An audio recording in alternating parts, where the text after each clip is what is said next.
وقالوا أإذا كنا عظاما ورفاتا أإنا لمبعوثون خلقا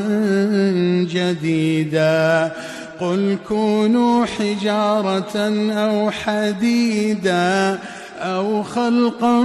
مما يكبر في صدوركم فسيقولون